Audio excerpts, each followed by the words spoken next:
Tem a nossa amiga Lu aí também que está, né? Hello! Gente, 10 horas. Dia para todos. Vamos iniciar Obrigada. então, com a nossa oração. Já estamos com 30 Eu vou fechar o microfone de todo mundo, então aí quem for falar, abre o microfone, tá? Tá. Quem vai fazer a oração, então, é você, né, Patrícia? Pode ser? Sim. E depois você já faz a Ui, desculpa, eu fechei bem na hora que você falou. depois você faz a leitura do texto antes da gente entrar, tá bom? Tá ok. Uhum. Tá ok. Vamos lá, gente. Então vamos, gente, serenar os nossos pensamentos. Espera que entrou alguém aqui.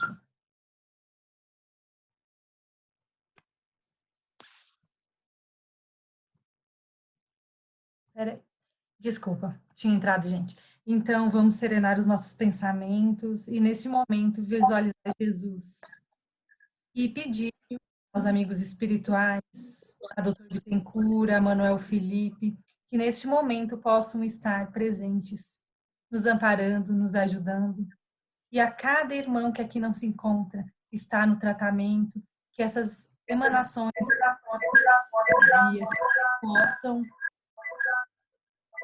possam alcançar a todos, que cada um possa receber as melhores vibrações, o amparo e o tratamento necessário deste momento. Gratos estamos, Senhor, por este momento. Muito, muito, muito obrigado, Senhor. Assim seja.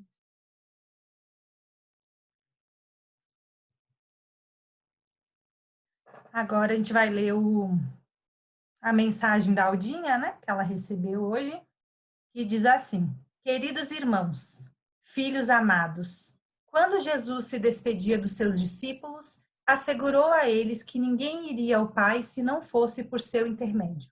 Asseverou: Eu sou o caminho, a verdade e a vida. Entendemos, então, que para alcançarmos o Pai, urge que sigamos as orientações de Jesus. Ele é o caminho, que nos apresentou a verdade através do seu comportamento irretocável, ensinando-nos sobre a vida eterna. E hoje, quando os homens são levados pelas circunstâncias a vivenciarem esse mestre de amor, recuam temerosos de deixarem a posição cômoda onde se instalaram há décadas, para não se dizer há séculos, repetindo os mesmos comportamentos. Ainda que esses não sejam corretos e não os dignifiquem. Muitos, hipnotizados pelos mandos e desmandos do mundo material, tentam ignorar as recomendações divinas, mas o tempo chegou em que a grande maioria se depara com uma ocasião na qual se percebe refém de si mesma, das consequências de suas atitudes extravagantes e personalistas. É o tempo de Deus, o Pai, no exercício da sua infinita misericórdia, tenta despertar o filho indiferente aos seus apelos de amor a vivenciar suas doces e profundas lições de adiantamento ético e moral. Quanto mais rapidamente o homem dedicar-se a esta oportunidade redentora, mais rapidamente identificará em si mesmo as conquistas sedimentadas no seu campo interior a partir de sua religação com Deus. São ganhos que passa a acreditar na sua ficha evolutiva, são ganhos que se passa a acreditar na sua ficha evolutiva e que encerram em si mesmos valores de alto nível espiritual. Por entendermos que o que está sendo computado são os tesouros que irão enriquecer a sua alma. Essas ocasiões são acompanhadas de perto pelo Senhor da vida, que demonstra profundo interesse pelo alto burilamento dos seus irmãos menores. Nenhum dos percalços vividos por estes acontece distante do olhar amoroso do Cristo. Cada ser é seguido de perto pelo amor maior e tem todas as suas ações registradas no livro da vida, detalhe a detalhe, porque é exatamente significante para o mestre o que, na maioria das vezes, parece ser insignificante para o homem. A cada dia que nasce, se renova a presença do Pai junto à criatura com o fito de estimulá-la a trabalhar incansavelmente pela sua evolução aos planos melhores. Não deve mais o homem negar a si mesmo a oportunidade, ora, lhe oferecida com o propósito abençoado de lhe proporcionar condições de avançar rumo à instalação do reino de Deus no imo da alma. Um futuro luminoso o aguarda, mas antes urge que dissipe as sombras espessas que abriguem sua intimidade, resultante dos sentimentos inferiores que ainda nutrem seu coração em virtude dos pensamentos negativos que alimenta em si mesmo. Atitude própria daqueles que optam por permanecerem surdos aos chamados do alto. O homem, filho de Deus, traz em si alto poder criador.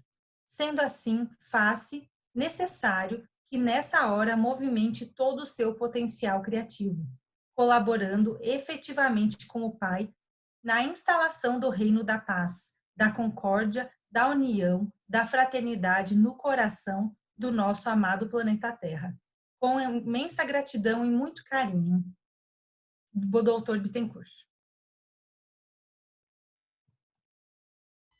Muito bom, né, gente? Tão bom ter essa mensagem do Dr. Bittencourt todas as semanas, através da Aldinho, né? Da psicografia da Aldinho. Essas palavras a gente possa refletir sobre elas, né? Lermos várias vezes durante a semana, né? Vamos ao texto de hoje, então? Compartilhar a tela com vocês, então. Atenção. Tá todo mundo vendo aí direitinho? Tá ok? Tá tudo bonitinho? Então vamos lá. A lição de hoje do Pão Nosso é a 149, Crer em Vão. E é baseado nesse versículo da primeira carta aos Coríntios, no capítulo 15, versículo 2. Né? E que assim, pelo qual também sois salvos, se retiverdes, tal como o vô-lo tenho anunciado, se não é que crestes em vão. Muito bem. Eu sempre gosto de relembrar o seguinte, que o Emmanuel, quando ele pega um versículo para poder comentar conosco, ele procura tratar de tal forma que não precise a gente olhar, né, mais versículos, né, para poder entender, porque o versículo em si já encerra o ensinamento que ele quer trazer. Mas quando a gente vê assim, pelo qual também sois salvos, se retiverdes, tal como o anunciado, eu me perguntei, eu fico tentando entender o versículo propriamente. Está dizendo, retiverdes o quê? Quer dizer, reter em mim o quê? Né? No segundo parágrafo ele vai explicar, né? Paulo de Tarso foi muito explícito enquanto asseverou aos coríntios que eles seriam salvos se retivessem o Evangelho. Então, mais uma vez, comprova a ideia de que não precisamos dos demais versículos para poder entender o versículo do qual Emmanuel vai tratar. De qualquer forma, não custa a gente buscar no Evangelho, né, os versículos anteriores e posteriores para que a gente, vamos dizer assim, enriqueça o nosso entendimento. Né? Então, o versículo 1 do capítulo 15 é assim: também vos notifico, irmãos, o Evangelho, tá vendo? Que já vos tenho anunciado, o qual também recebeste e no qual também permaneceis, pelo qual também sois salvos, pelo Evangelho, se retiverdes tal como vô-lo tenho anunciado, se não é que crestes em vão. Né? Então, deu para entender que quando ele fala que retiverdes, é o Evangelho. Né? Podemos seguir, então. Vamos lá, vamos ver o que Emmanuel vai nos contar. Qual acontece a muitas flores que não atingirão a frutescência na estação adequada, existem inúmeras almas nos serviços da crença que não alcançam em longos períodos de luta terrestre a iluminação de si mesmas, por haverem criado em vão, por haverem crido em vão nos trilhos da vida. Paulo de Tarso foi muito explícito quando asseverou aos coríntios que eles seriam salvos se retivessem o Evangelho. A revelação de Jesus é campo extenso, onde há lugar para todos os homens em nos referindo aos serviços diversos. Muitos chegam à obra, todavia, não passam além da letra, cooperando nas organizações puramente intelectuais. Uns improvisam sistemas teológicos, outros contribuem na estatística e outros ainda se preocupam com a localização histórica do Senhor. É imperioso reconhecer que toda tarefa digna se reveste de utilidade a seu tempo, de conformidade com os sentimentos do colaborador.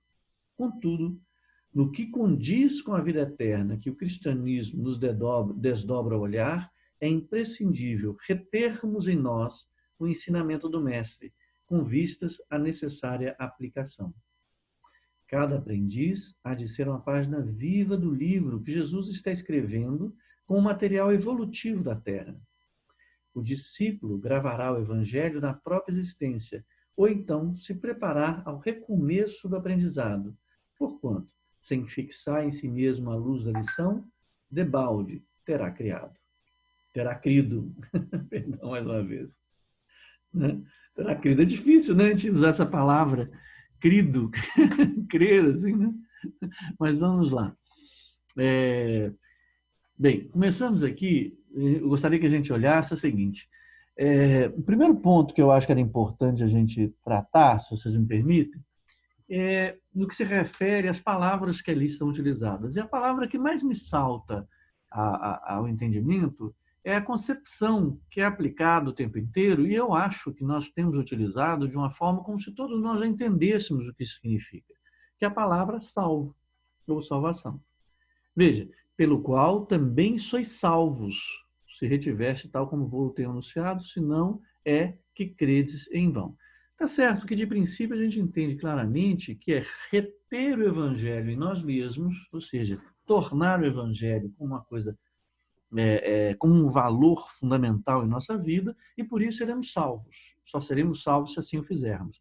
Mas qual é a percepção que temos de salvar? Aí eu fiquei me questionando, bem, o que significa salvar?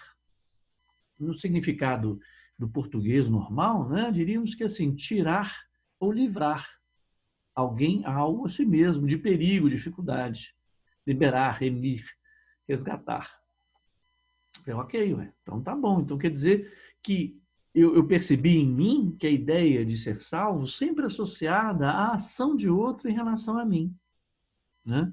Claro que eu posso salvar a mim mesmo, também está dentro da concepção de salvo. Mas eu sempre tive a ideia assim, de que salvar, eu fico imaginando que quando se fala em salvar, e na nossa tradição religiosa, tem a ideia de que Jesus morreu na cruz para nos salvar. Né? Como se fosse uma ação de outro em relação a nós mesmos. Nós falávamos agora há pouco, né, comentávamos, né, Valdemar, sobre a questão da necessidade que temos de criar recursos para que a linguagem se estabeleça, para que a comunicação se estabeleça, daí a precisão da utilização de determinados termos. Então é importante então, que entendamos o que os termos dizem. Na hora que se fala em salvar aqui, a tendência que nós temos, exatamente pelo uso comum da ideia de salvar, de que nós seremos resgatados, ficaríamos ali inertes, sujeitos a um perigo do qual nós não temos qualquer domínio, qualquer controle, e algum salva-vidas, alguém com uma capacidade superior à nossa, né? Alguém com a capacidade... imagina você afogando, alguém que sabe nadar melhor, que tem uma boia, vem nos resgatar. Né? Essa é a ideia de salvo, e do qual eu permaneço absolutamente inerte. Né? Aí, bem, pela falta da minha capacidade de expressar coisas boas, eu procurei em alguns lugares alguma coisa que pudesse significar isso. E uma coisa que eu achei interessante foi que no livro, né, do Chico, dos Ímpios, O Problema do Mundo, a entrevista com o Emmanuel, tem várias coisas, uma delas ele coloca a questão da salvação. Ele diz o seguinte, que a salvação quer dizer reequilíbrio, reestruturação da nossa vida em Cristo Jesus, para que nós possamos servir a Cristo, servindo-nos uns aos outros.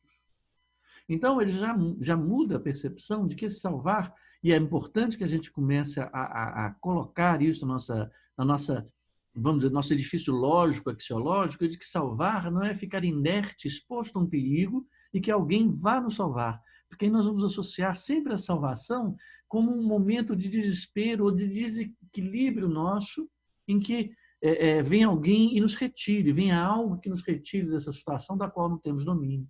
Daí nós buscamos a salvação exclusivamente nos momentos de angústia, ou de tensão, ou de sofrimento, em que a gente quer alguém que nos retire dessa situação.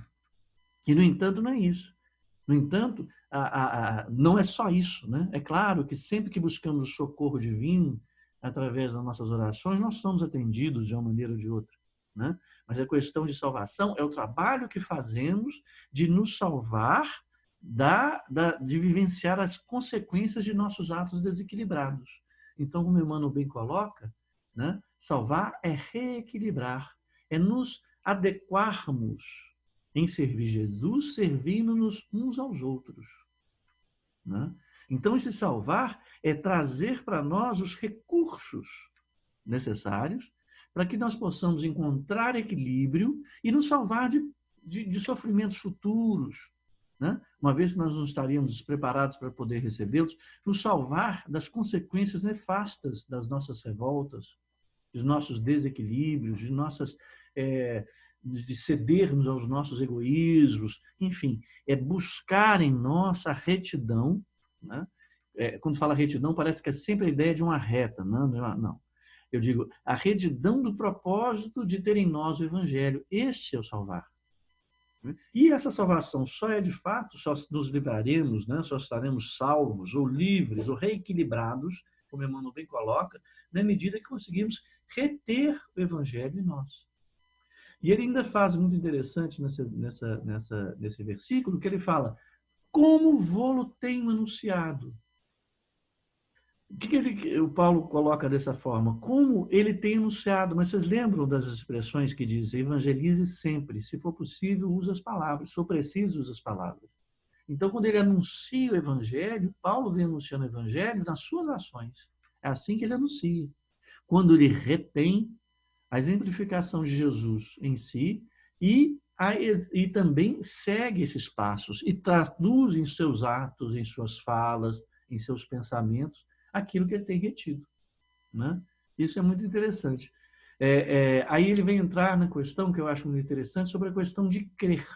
O que é crer? Crer é dizer, não, eu sei, isso é fato, tomar a coisa como fato.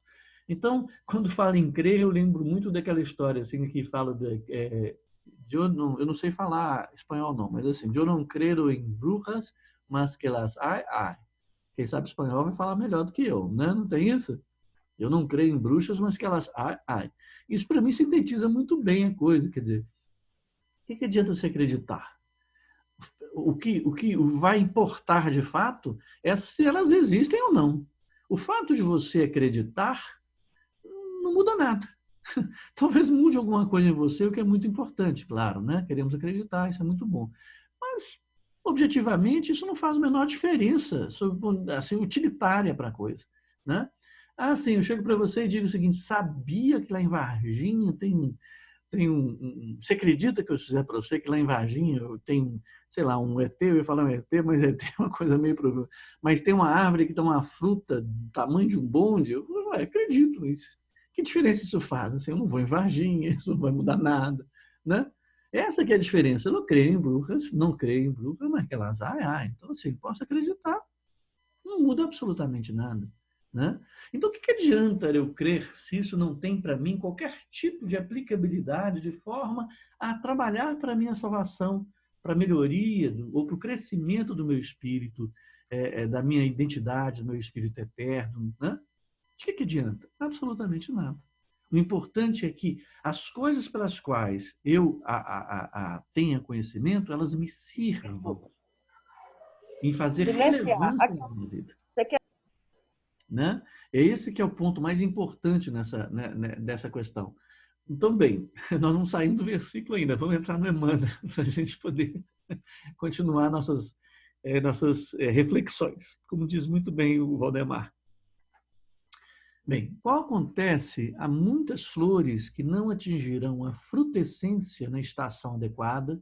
Existem inúmeras almas nos serviços da caridade que não alcançam, em longos períodos de luta terrestre, a iluminação de si mesmas, por haverem crido em vão nos trilhos da vida.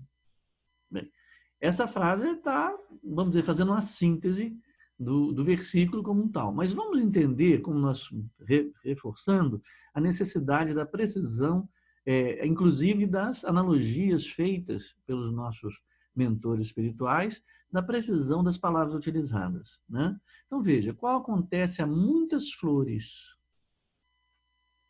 né, que não atingirão a frutescência. Bem, quando a ideia de flor, a gente sempre pensa sobre algo que tem perfume, sobre algo que embeleza, sobre algo que floresce, quer dizer, que chega no estágio, né, como todos nós, que passa por estágios de crescimento. Uma planta, ela passa por um estágio de crescimento e chega um momento em que ela floresce, e essa florescência, né, ela é feita para poder promover a troca de pólen, uma série de elementos, né, da botânica, que são aí fundamentais e tratados, para que ele possa frutificar. E esse fruto que ele produz é que serve de alimento e que faz crescer, porque no fruto carrega em si a semente, né? Então, veja, atingirão a florescência, que não atingirão a frutescência, ou seja, produzirão os frutos na estação adequada, ou seja, no tempo adequado, seguindo vamos dizer, o caminho normal no tempo certo, na estação adequada. Também, assim como flores, existem almas nos serviços da crença. Quando ele fala sobre serviços da crença, é claro que ele está falando aqui sobre a questão das crenças do Evangelho, ou da crença dos ensinamentos de Jesus. Quer dizer, eu acredito, da mesma forma como eu posso acreditar ou não em bruxas. Então, o fato de acreditar, cresce em mim uma disposição de tomar aquilo como verdade. Tá? No entanto, não quer dizer que eu esteja com isso, né, transformando essas questões das quais eu acredito e não em algo útil, aproveitado. Né? E olha, quando ele fala assim, ele está dizendo o seguinte: não alcanço em longos períodos de luta terrestre. Tá certo? Da mesma forma como existem plantas que sentirão muitas flores, né, que não terão a frutescência na estação adequada, esse longo período de luta terrestre, a pessoa floriu, né, por acreditar, né, mas é inócuo. É como se imagina uma flor que pudesse resplandecer perfume, ter a beleza das suas cores, que pudessem ser mostradas, tá certo? Mas que dela não se obtivesse a atração necessária para as abelhas, para a polinização, para a reprodução, que não dali produzissem, consequentemente, sementes que germinassem outras flores, outras plantas que não fizessem crescer, que não servissem de alimento para a vida. Né? Então, esta é a analogia que ele faz, que eu acho muito interessante. Mas o importante é entender sobre a questão do tempo e a questão da vacuidade de apenas florir sem produzir. Paulo de Tarso foi explícito quando asseverou aos coríntios que eles seriam salvos se retivesse o evangelho. Bem, aqui, como eu falei, nessa frase, ele está especificando o que é para reter, que é o evangelho. Que apenas pelo versículo não daríamos para saber, mas aqui ele esclarece, né? Olha só, a revelação de Jesus é campo extenso onde há lugar para todos os homens nos referirmos ao serviço diverso. Bem, gente, antes de eu passar para frente, eu esqueci que eu tinha separado um negócio para a gente ler. Se tiverem paciência, a gente vai ler uma historinha muito bonitinha, que é de Humberto de Campos, no que se fala a questão das flores e da beleza das flores, que é um conto que ele chama sobre, depois a gente vai ver esse poema, sobre a surpresa do crente. Vocês têm paciência da gente ler? Vamos ler aqui, então. Conta, no Ponto de Contos, Irmão X, uma história do Surpresa do Crente, que faz assim. O devoto feliz experimentava a doce comoção do espetáculo celeste. Mais que a perspectiva do plano divino, porém, via, extasiado, o Senhor à frente dele. Chorava, ébrio de júbilo, sim. Era o mestre que se erguia ali, iluminando-lhe o espírito de alegria e de luz. Sentia-se compensado de todos os tormentos da vida humana. Esquecera espinhos e pedras, dificuldades e dores. Não vivia agora o instante supremo da realização? Não esperara impacientemente aquele minuto divino? Suspirara muitos anos por repousar na bem-aventurança.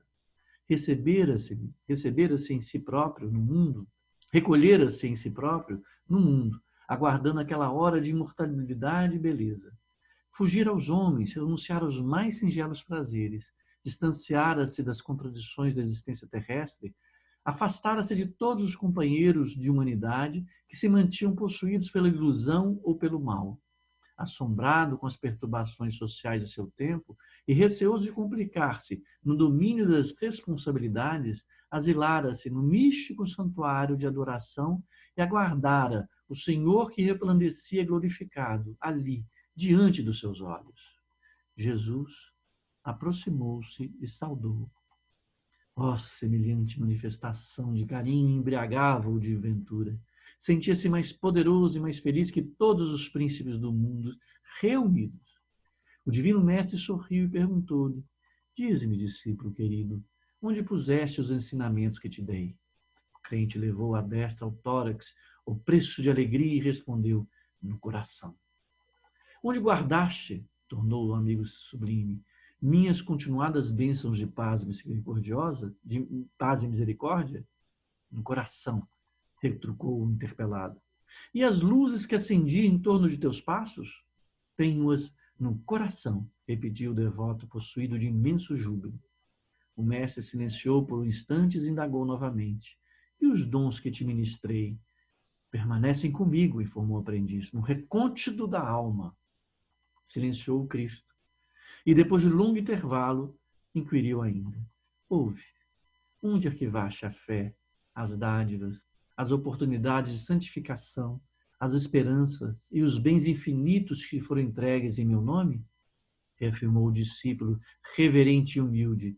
Depositei-os no coração, Senhor. A essa altura, interrompeu-se o diálogo comovente. Jesus calou-se num véu de melancolia sublime que transparecia do rosto.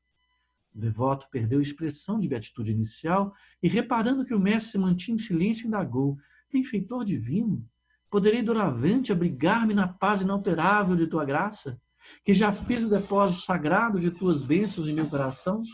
Gozarei o descanso eterno em teu jardim de infinito amor? O mestre meneou tristemente a cabeça e redarguiu: ainda não. O trabalho é a única ferramenta que pode construir o palácio de repouso legítimo. Por enquanto, serias aqui um poço admirável e valioso pelo conteúdo, mas incomunicável e inútil. Volta, pois, à terra. Convive com os bens e os maus, justos e injustos, ignorantes e sábios, ricos e pobres, distribuindo os bens que represastes. Regressa, meu amigo, regressa ao mundo de onde viestes e passa todos os tesouros que guardastes no santuário do coração para a oficina de tuas mãos. Neste momento, o devoto em lágrimas, notou que o Senhor lhe subtraía ao olhar angustiado. Antes, porém, observou que o Cristo, embora estivesse totalmente nimbado em intensa luz, trazia nas mãos formosas e compassivas os profundos sinais dos cravos da cruz. No final, só para reforçar essa ideia, no texto do Emmanuel, ele vai dizer assim: o discípulo gravará o evangelho na própria existência, ou então se preparar ao recomeço do aprendizado. Só para reforçar mais esse conto do irmão X. Bem, eu acho que ele traduz perfeitamente isso. Olha, existem inúmeras almas, muitas flores que atingirão a frutescência da estação adequada. O irmão X, colocando na boca de Jesus, diz que seria como um poço inatingível e que não frutificaria. Né? Eu achei muito bonito, né? Ficou bem a propósito esse conto do irmão X para esse parágrafo do Emmanuel. Mas continuando.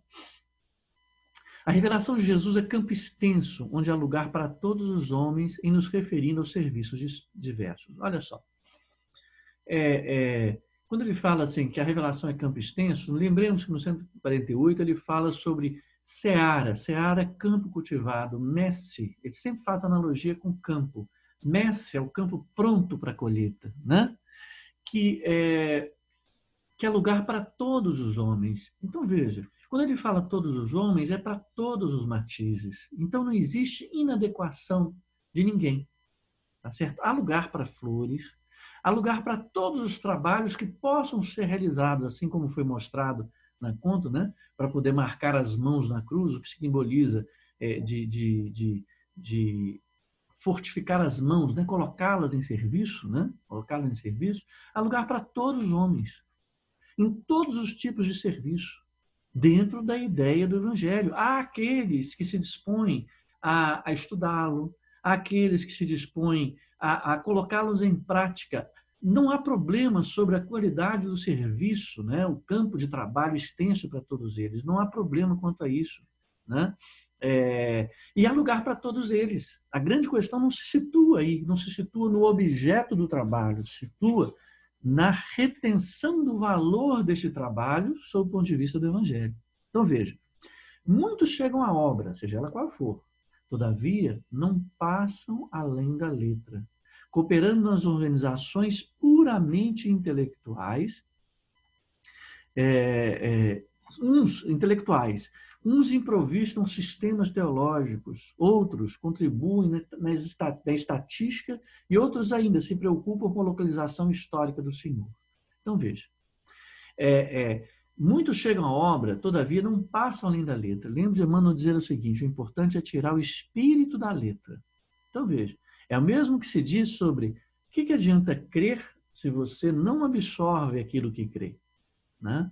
Qual que é a aplicação, a utilidade, sob o ponto de vista de frutescência, da florificação, se é que existe esse termo, né? Da floração que você faz no crer, no conhecimento que você busca para que aquilo se estabeleça. Né? É o caso que aconteça. Ao mesmo tempo, olha só, que eu acho interessante, que ele fala, não passam além da letra, quer dizer, não tiram o espírito da letra. O que é o espírito da letra? É o espírito de serviço, cooperando nas organizações puramente intelectuais. Uns improvisam sistemas teológicos, outros contribuem na estatística, e há outros ainda preocupam com a localização histórica do Senhor. Todos esses serviços, como ele disse antes, há lugar para todos os homens, nos referindo aos serviços diversos. Tá certo? Mas não passar, esses são serviços importantes, nas organizações intelectuais, nos sistemas teológicos, nas estatísticas, na localização histórica do Senhor, todos esses aspectos são importantes. Por quê? Porque enriquecem.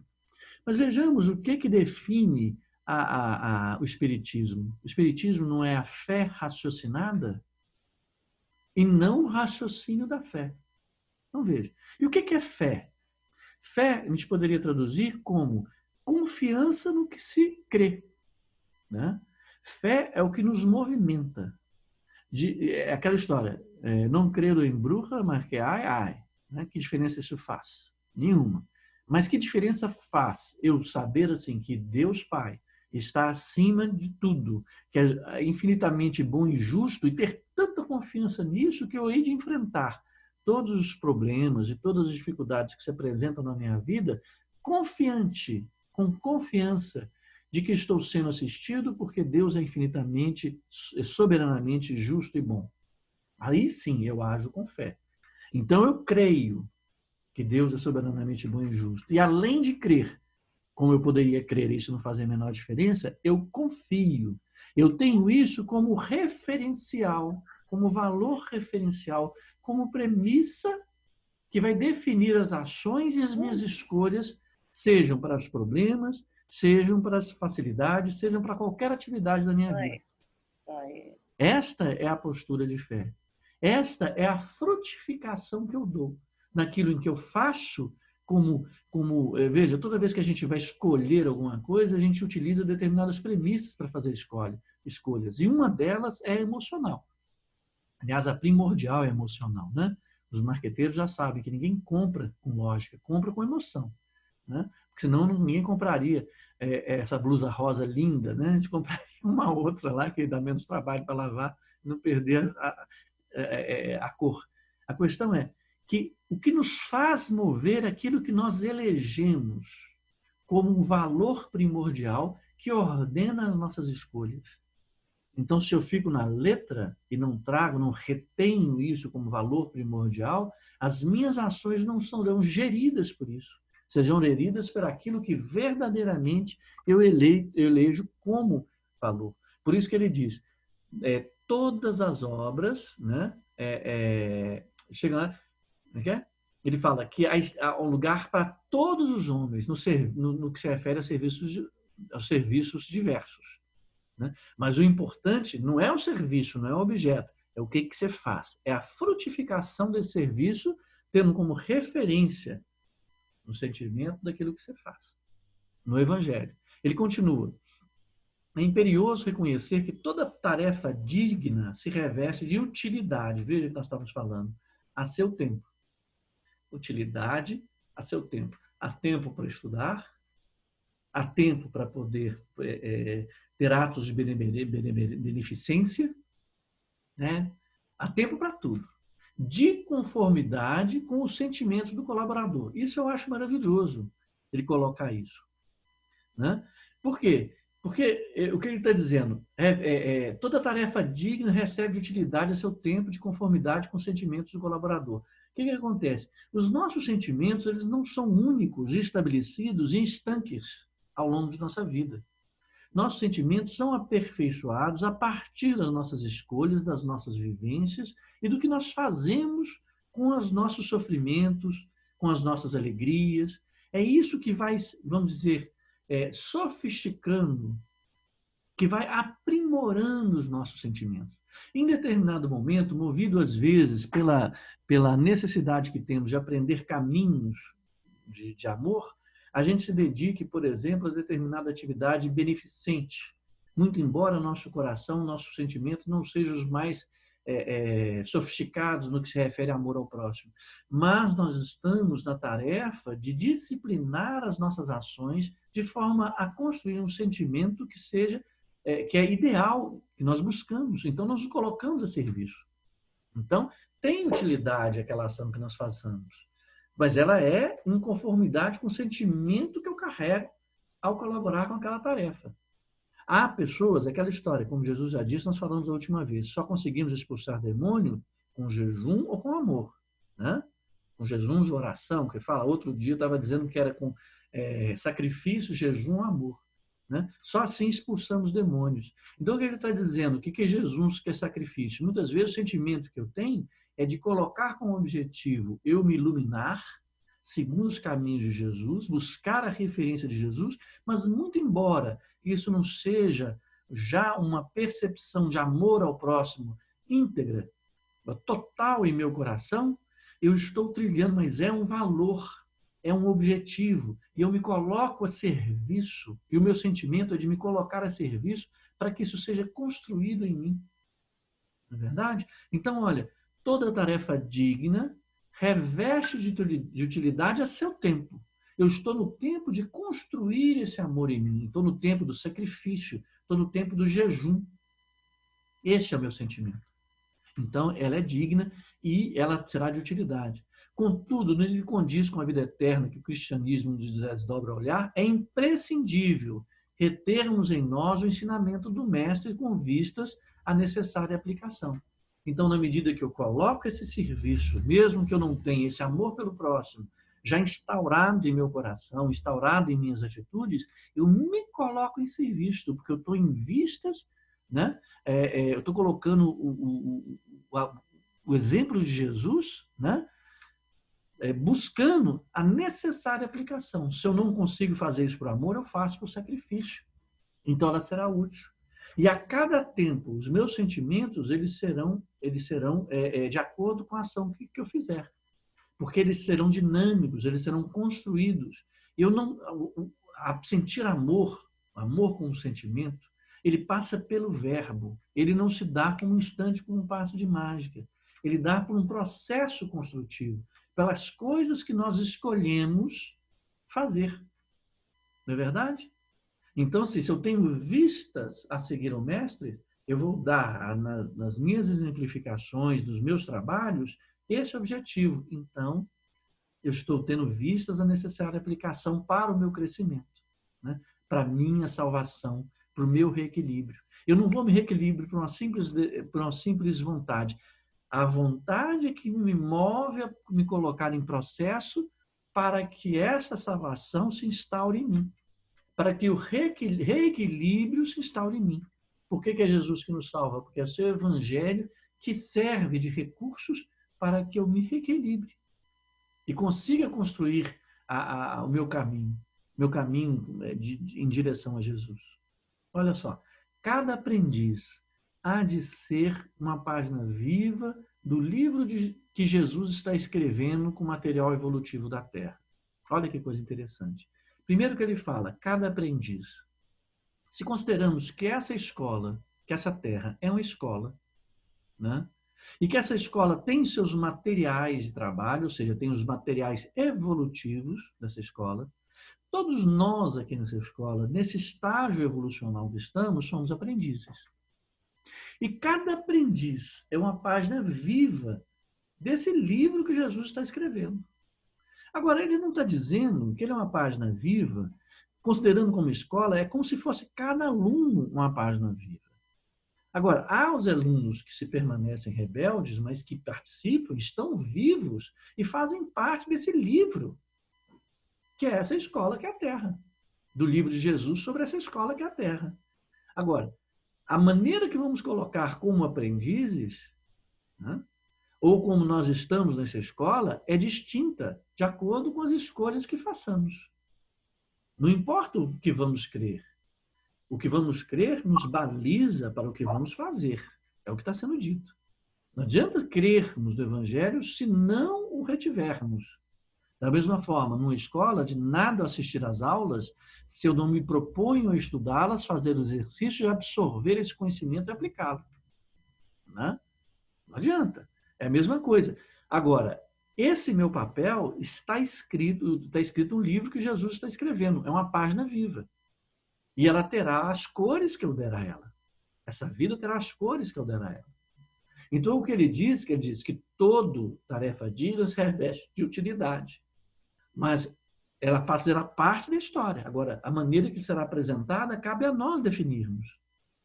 Nós vamos permanecer nessa escola por quanto tempo mais? Sempre fala que nós estamos numa época de transição, capítulo de transição. Muito bem. Esse é o momento de entendermos, quando falamos que vivemos na época de transição, qual é o tipo de vivência que nós queremos. Nós vamos repetir ano ou não?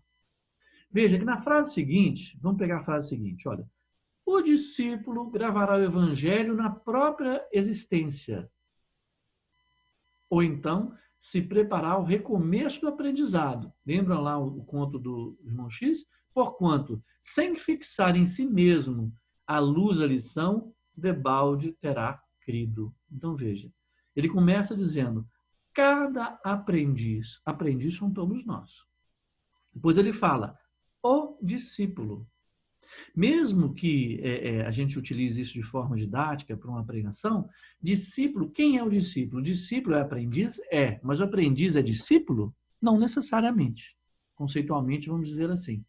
Porque o aprendiz é aquele que se propõe a aprender. Ah, eu estou aprendendo. Aquele que se propõe a crer, talvez. Ah, sim, me propõe a aprender. O discípulo é aquele que quer viver o aprendizado, que se coloca a seguir os passos do mestre. Você fala, o mestre e seu discípulo, aquele que o segue. Né? Aquele que está junto. Eu posso aprender, mas eu não estou seguindo. Talvez o aprendiz seja bem parecido com o discípulo, talvez é quase a mesma coisa, que é diferente do estudioso. Mas eu acho que quando ele coloca aprendiz e discípulo, que ele quer destacar. Porque ele diz, o discípulo gravará. No outro ele diz, o aprendiz há de ser uma página viva no livro de Jesus. E depois ele coloca, o discípulo gravará o evangelho na própria existência. Então, se eu quero me colocar naquele que segue os passos do mestre, é necessário que eu não é crer, apenas crer. É evidente que eu não vou gravar aquilo do qual eu não creio. Né? Eu vou gravar o evangelho na própria existência. Ou seja, eu vou colocar isso como um valor norteador das minhas ações. A gente se ilumina na medida que a gente coloca as exemplificações de Jesus, ou o Evangelho, ou os valores divinos da lei divina, como norteadores das minhas ações. E esse tipo de postura, eu queria até enriquecer um pouco mais, porque ontem nós estávamos falando com a Soraya, Eu tive até uma anotação, né? É uma coisa que ela estava falando, mas só reproduzindo, que eu acho muito interessante.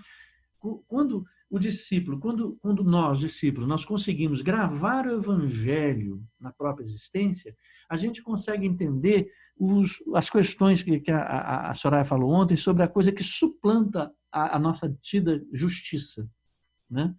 A nossa justiça requer julgamento, requer utilização de raciocínios, né, para alguma coisa.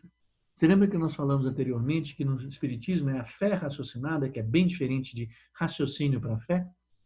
Então, quando você grava o Evangelho, e aquilo como um valor primordial, norteador das suas ações, a justiça estruturada exclusivamente no raciocínio, sem a existência do Evangelho no coração, né, ela fica inócua, assim como crer. Eu creio, eu vou fazer, mas porque... E meu raciocínio fala assim, não é possível que seja dado a uma pessoa que fez isso liberdade. Quando você trabalha com outros aspectos norteadores do Evangelho, isso passa a fazer sentido. O Allan Kardec, na Viagem Espírita, ele fala uma coisa, é claro que eu estou parafraseando, que eu acho muito interessante, que ele diz assim, quando houver duas pessoas em contenda por alguma ideia, independente daquela que tiver mais motivos ou razões, eu ficarei com aquela que tiver mais amor. O que ele está dizendo? Que ele coloca em si os valores do Evangelho, de amor, de servir a Deus através de servir o outro, como referencial para as escolhas que ele faça. Então ele diz, não importa quem tem mais razão sob o ponto de vista do raciocínio, daquilo que nos caracteriza como homens, né? Como homens nesse atual estágio evolutivo. Na sua necessidade, no caminho que ele traça para si, de buscar a iluminação, de buscar os valores, de reter o Evangelho em si, ele vai querer ficar do lado daquele que tiver mais amor. Não importa muito os raciocínios lógicos estruturados pelas próprias raciocínios humanos. Vale mais o amor. Então, nós conseguimos transcender a justiça. Por isso que o discípulo gravará um evangelho na própria existência. Se eu não tiver ele como valor máximo, norteador das minhas escolhas, ou então se preparar para o recomeço do aprendizado. Porquanto, sem fixar em si mesmo a luz da lição, debalde terá crido. É a história que eu volto a lembrar, né, do nosso amigo do crente, né, que ele falou, né, vamos ver se dá para ver aqui, ó. Aqui, ó, que ele fala, o mestre, o devoto perdeu a expressão de beatitude, né, fala, meneou tristemente a cabeça e redargueu, ainda não. Perguntando se vai ficar do lado de Jesus, ele fala, o trabalho é a única ferramenta que possa construir o palácio do repouso legítimo. E fala, regressa, meu amigo, regressa ao mundo de onde vieste e passa todos os tesouros que guardaste no santuário do coração para a oficina das tuas mãos. Né?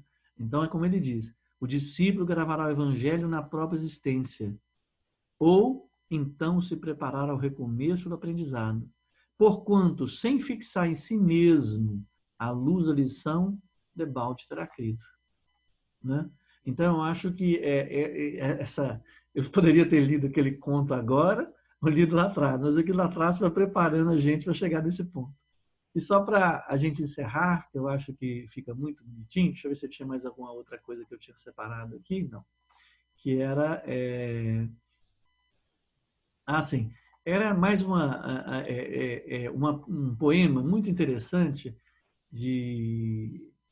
do Cornélio Pires, falando novamente sobre salvação, fazendo esse laço que estabelece, por exemplo, as escolhas que nós fazemos. O que é ter o Evangelho em nós e as escolhas que fazemos da vida. Então, se me permite, vamos ler, porque eu acho que ele é bonitinho, né? E bem mineirinho, parece ser mineirinho, né? E eu acho que traduz bem isso. Assunto de salvação. Em carta, você pergunta, meu caro Juca Assunção, que posso dizer agora no assunto da salvação? Sinceramente, meu caro, sua consulta me aperta. Negação desse naipe exige resposta certa. Acreditava em menino de pensamento simplório que os mortos encontrariam céu, inferno ou purgatório. Crianças mortas no berço, segundo o mestre Corimbo, ficariam resguardadas num lugar chamado limbo. Muito mais tarde, homem feito, fui espírita de fé, acreditava no além, sem percebê-lo como é. Agora posso falar, sem a palavra talvez. Outro mundo é qualquer mundo depois do que já se fez. A pessoa vai agindo, consciente ou inconsciente, sem um corpo encontra logo o que carrega na mente. Meu Chico do Tatuí viveu servindo Jesus. Hoje acolhe sofredores em grande mansão de luz. Dedicou-se ao bem dos outros, Dona Cocota Clemente. Do além só se vê feliz, sendo mãe de muita gente. Você reconheceu comigo, Dona Chiquita Rosenda, sua vinda. Depois de morta, vive agarrada à fazenda. Desencarnado, Juvino, que viveu de pinga e caça, é sempre visto onde tenha tiro de chumbo ou cachaça. Era agressivo e isolado, nosso amigo Altino Gama. Depois da morte, só pede garrafa, silêncio e cama. Caso triste que encontrei no Gulosa Gabriela, sem corpo só vê à frente, fogão, quitude e panela. Trocou família por pesca, nosso ninho, pinharol. Deslanchou do necrotério buscando vara de anzol. No baralho foi-se a vida de quinquim de cabriúva. Hoje só penso em julgar, seja no sol ou na chuva. Há dias achei na roça o avarento João Ribeiro. Ele agora junta pedras, pensando contar dinheiro. Salvação? A lei demonstra, tanto na lei quanto aqui. Cada qual vive onde está, como está dentro de si. Pense no bem, faça o bem. Não se engane, caro irmão. Céu, inferno, purgatório começam no coração. Eu acho bonitinho, porque ele corrobora o que nós temos dito de que nós viveremos aquilo que colocarmos como valor definidor das nossas escolhas. Então, acho que esse poema traduz isso muito bem, de uma forma muito singela. Bem, hoje nós estamos terminando um tempo bom e gostaria de abrir, se alguém quiser comentar, falar alguma coisa, acrescentar, por favor. Theo, Sim, eu queria fazer um comentário. Na realidade, é só recordando que nós estamos diante da doutrina espírita. Nós estamos nos centros espíritas. Nós acreditamos na existência dos espíritos, não é isso?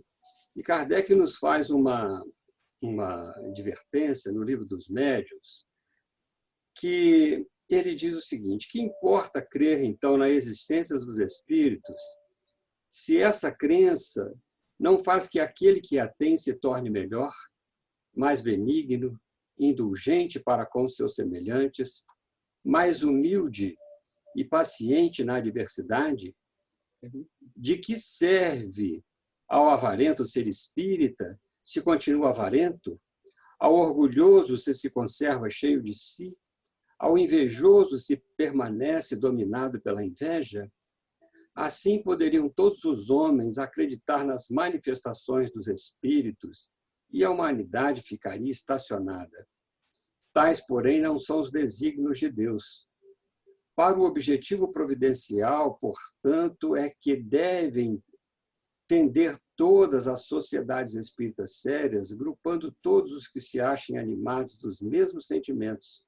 Então haverá união entre elas, simpatia, fraternidade, e em vez de vão e pueril antagonismo, nascido do amor próprio, mais de palavras do que de fatos, então aí elas serão fortes. Ele continua, o texto é longo, mas eu só queria assim dizer que nós estamos aí num grupo, né, de estudos, que é o grupo de estudos do Dr. Bittencourt. 66 pessoas. Temos aí, olha, tivemos até 70 pessoas aí ouvindo, né?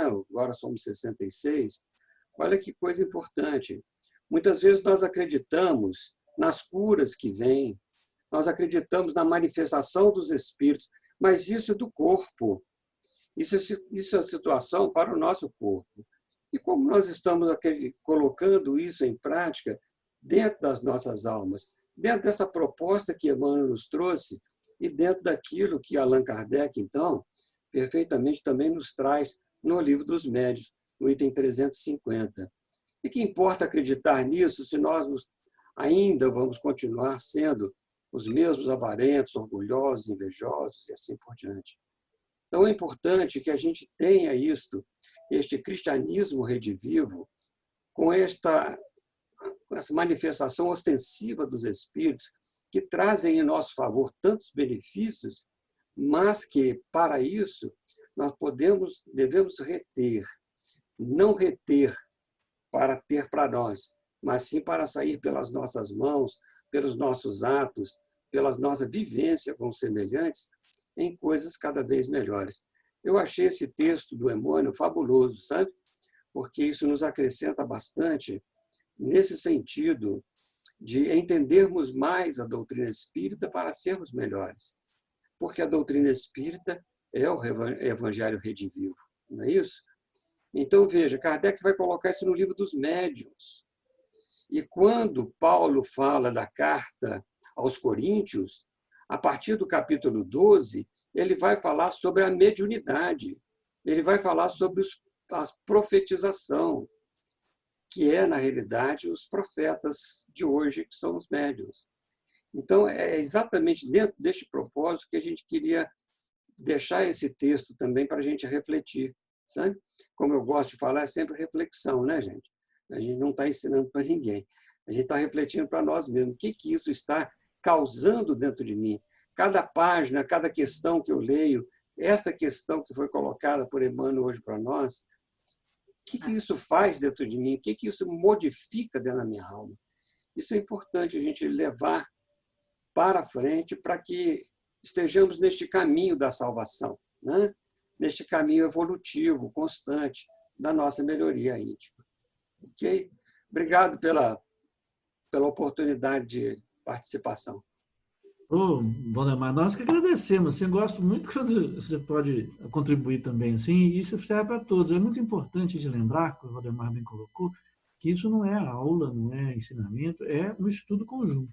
Nós simplesmente nos demos o trabalho anterior de tentar buscar um caminhamento que nós fazemos, de entender o significado das palavras, cada um aborda de uma forma, o enriquecimento que o Valdemar traz do ponto de vista do testamento, né, kardeciano, né, maravilhoso, gostaríamos de ter também mais referências nesse sentido. Mas a ideia é exatamente essa, que a gente possa crescer e ter aqui uma reflexão, um estudo conjunto, né? Nós estamos fazendo assim direcionamento. Lembrando muito bem, Valdemar, esqueci até de citar também uma parte interessante do capítulo 7, do item 13 do Evangelho segundo o Espiritismo, que fala assim: não vos envaideceis do que sabeis, porque este saber tem limites muito estreitos no mundo que habitais. Mesmo supondo que sejais uma das sumidades inteligentes desse globo, não tendes nenhum direito de envaidecer-vos. Se Deus, em seu desígnio, nos fez nascer um meio que pudesse desenvolver inteligência, é que deseja que utilizeis para o bem de todos. É uma missão que ele vos dá. Pondo em vossas mãos o instrumento com que podeis desenvolver, por vossa vez, as inteligências retardatárias e conduzi-las a ele. A natureza do instrumento não indica o uso a que deve prestar-se. Isso aí é só uma referência que eu estou fazendo no Evangelho segundo o Espiritismo, quando ele fala assim que a pessoa se prende à letra, se prender às intelectualidades, aos conhecimentos, à nossa situação de hominal em que prevalece o raciocínio, nada mais estamos fazendo do que nos estabelecermos nesse plano. A ideia é transcendermos esse plano. E as ferramentas de orientação para isso estão sempre à nossa disposição, ainda mais para nós como espíritas. A questão é podermos, de alguma forma, através desses instrumentos, eleger em nós valores que orientem as nossas escolhas para vislumbrarmos algo que transcenda o raciocínio, que seja mais próximo do puro amor. E só faremos isso quando tirarmos o espírito dessas letras. Quando colocarmos em prática aquilo que transcende. Às vezes eu faço sem mesmo entender o que estou fazendo, mas sinto em mim que há amor saindo de mim. Entende? É como Jesus, quando foi tocado por mulher, sinto que a fé, né? Como é que ele fala? Que saiu de mim, foi, né? Saiu virtude de mim, né? Saiu virtude de mim. Por quê? Porque eu estou vivenciando algo que transcende o raciocínio. Eu posso transcender a dita justiça porque eu acesso níveis superiores. Claro, que eu entendo que nós estamos nos processos e nós agradecemos assim muito, muito profundamente as oportunidades que temos de cada vez mais podermos colocar à prova isso, tirando desse conhecimento, dessas reflexões que nós trazemos, o espírito dessa letra. Né? Por isso que é importante demais, assim, eu gosto muito da poesia exatamente por isso, porque ela consegue nos dar uma posição de sensações cuja razão não consegue nos trazer, né? E também a participação de vocês, porque o que vocês refletem traduz o que se passa conosco todos, né? Então é isso. Ô, Theo, Oi, Angela. como sempre, lá vou eu falar, né, Theo? Graças a Deus. Eu achei muito bonita essa... Eu achei muito bonita essa passagem, principalmente no começo, quando diz assim, qual acontece a muitas flores, eu me pus numa condição assim, me veio dentro da alma mesmo, que para Deus nós todos somos flores e trazemos em nós a semente dele. Então, o que ele espera de nós?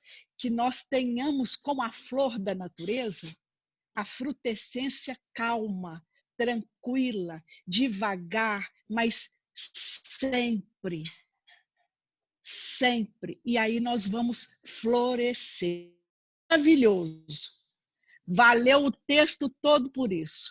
Achei lindo. Theo, Que bom, não sei se eu estou certa ou se eu estou errada, mas que eu pensei nisso, pensei. Theo. Isso, claro, tudo.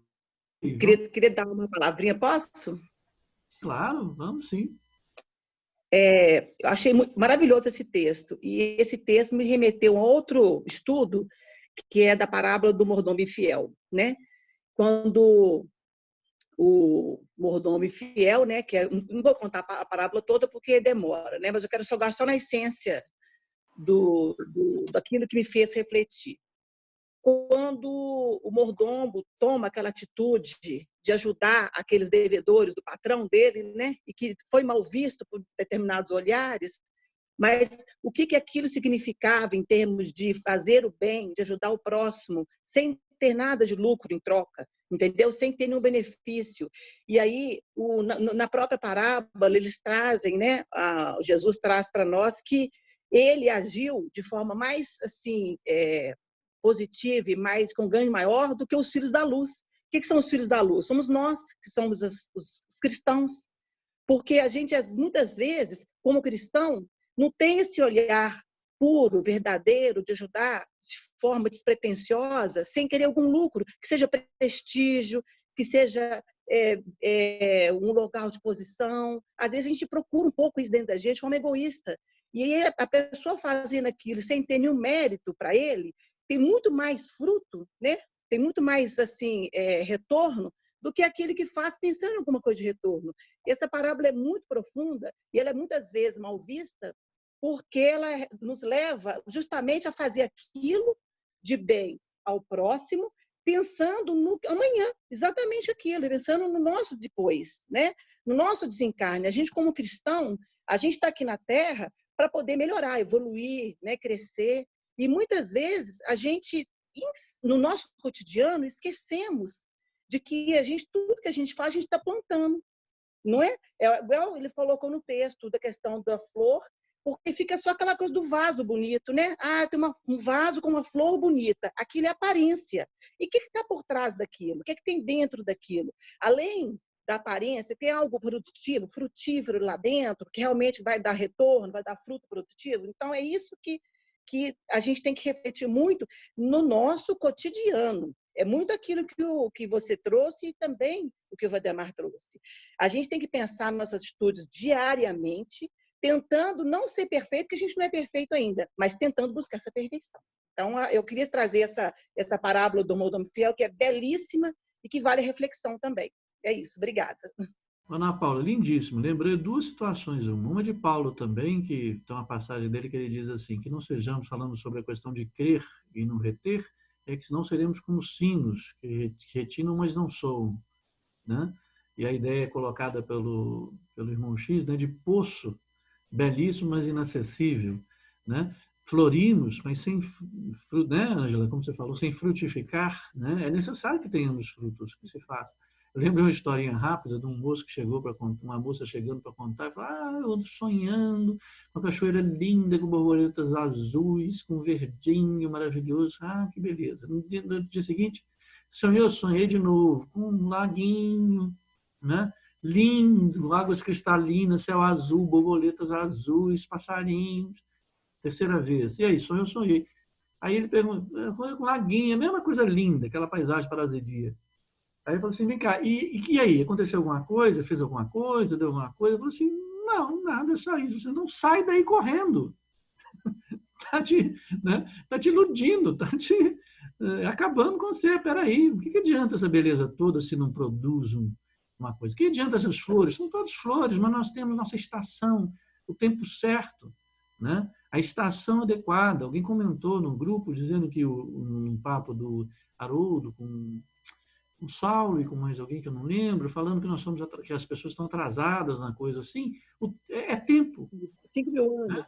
Eu estava até conversando com o Fernando, né? que eu não acredito muito em atraso, não, mas eu acho que é tempo, pelo menos é tempo. Né? Que cada atividade tem o seu tempo, o seu sentimento, o seu tempo, que é útil. Né? Mas é tempo. Vamos ressoar o nosso sino, né? Vamos sonar o nosso sino. Mais alguém, gente? Gente, obrigado. Nós estamos no horário, já são 11h06. A ideia é que a gente tivesse até... Oi, pode falar. Eu só queria pedir para o Valdemar qual a referência do Livro dos Médiuns, por favor.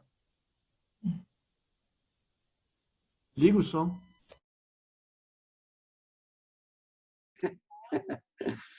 É item 350. Tá? Muito obrigada. Posso até te dar mais referência do capítulo 29, item 350. Obrigada. O Valdemar é uma enciclopédia kardeciana. Enciclopédia de quê, Theo? Enciclopédia de nada, cara. Senhor Google. Google de Kardec, é Valdemar. Não, a gente vai É o estudando. senhor Google. Tem uns pontos que a gente sabe de cor, só isso, mais nada. Né? Mas Só tudo, né? Só tudo que você sabe de cor. não essa, Só não. tudo. Não, nada a ver. Quem falou aí? Eu, Theo. A voz está baixinha, Ângela. O que houve? Eu não sei. Ô, Theo, eu queria pedir a quem fosse fazer a oração para lembrar do nome do Doca, que ele fez uma cirurgia e não estava passando bem. Por favor, tá? Obrigada.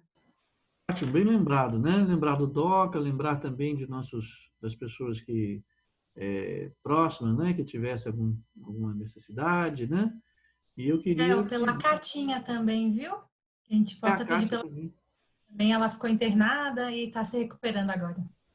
Você está sentindo? Você tem noção se ela está bem, está direitinho? Ela está se recuperando já. Ainda está fraquinha, mas ela tá se recuperando bem. Aí, quem que gostaria de fazer a oração, gente? Aproveitando. Quem que gostaria de fazer a oração? Quer colocar mais alguma bola para o Valdemar? Mark, foi tão bacana com a gente hoje, nos contribuiu tão bem, eu fiquei tão orgulhoso, tão satisfeito. Olha só que horror da minha parte, falar que eu estou orgulhoso. Eu fiquei tão envaidecido, olha que horror, eu fiquei tão feliz. A vida a gente fala, né, o que passa no coração, sem querer, por pior que seja, mas de fato. Não, mas a gente entende que esse orgulho não é o mau orgulho, né? O orgulho da alegria, da satisfação.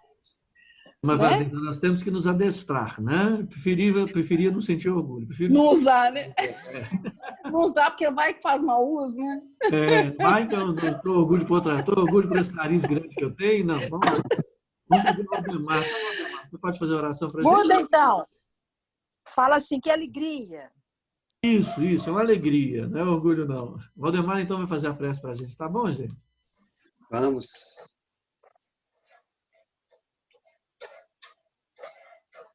Nosso Senhor Jesus, naturalmente, cada um de nós expressou o seu desejo de beneficiar os nossos companheiros, amigos que estão em recuperação, estão internados. aqueles que estão visitados pelas dores e pelas aflições. Esse desejo, nosso Senhor, torna-se uma rogativa, porque imprimimos a Ele toda a nossa vontade de que este benefício realmente chegue aos nossos irmãos, aos nossos companheiros. E também, Senhor, expressando a nossa gratidão neste momento, de tanto aprendizado, de tanto reflexão, para que continuemos firmes no propósito de aprender mais para servirmos cada vez melhor. Abençoe, Senhor, esses companheiros que lutam por nós e para nós no mundo espiritual. O Dr. Bittencourt, o Manuel Felipe, amigos de coração, que sustentam estes trabalhos, sustentam estes grupos tão interessados em aprender com o seu Evangelho de luz. Obrigado, Senhor, por nos acolher nesta sala, mesmo que virtual, mas uma sala cheia de coração amigo, cheia de desejos bons. E nos sentimos assim, Senhor, felizes por estarmos unidos pelos nossos pensamentos, pelos corações. Pedimos assim a sua permissão, Senhor, para que possamos, ao findar esta nossa reflexão, nesta reunião de estudos, possamos continuar nesta vibração de paz e harmonia durante todos os dias que se sucedem daqui para frente. Muita paz para todos, mestre, para todos nós, que assim seja. Assim seja. Muito obrigado. Gente, tem gente perguntando o nome do poema. É Assunto de Salvação, tá? É só para lembrar aqui, porque não dá para escrever. Muito obrigado, gente. O dia foi maravilhoso. O estudo foi muito bom, gostei muito. Né? Muito obrigada. É da Bíblia do Caminho, né, Théo? Como? Está na Bíblia do Caminho, né? É, Bíblia do Caminho. Na Bíblia do Caminho você acha. O do irmão X, como ele chama, Théo? Pontos e contos. Por favor. Está sem som, Théo. Surpresa. Patrícia, podia colocar no grupo, Patrícia, essas referências. Lá é contra. Obrigada. Surpresa do Pode crente. sim, Paulo. 13, viu? Surpresa Do crente. do crente. Surpresa do crente, isso. Né? Número 13. Ô, Theo, você estava divinamente inspirado hoje. Você está sempre inspirado nas suas palestras, mas hoje, quando você casa, né, o poema, a mensagem do irmão X, a sua fala, olha, muita gratidão. A gente pode dizer que a gente começou o dia muito bem.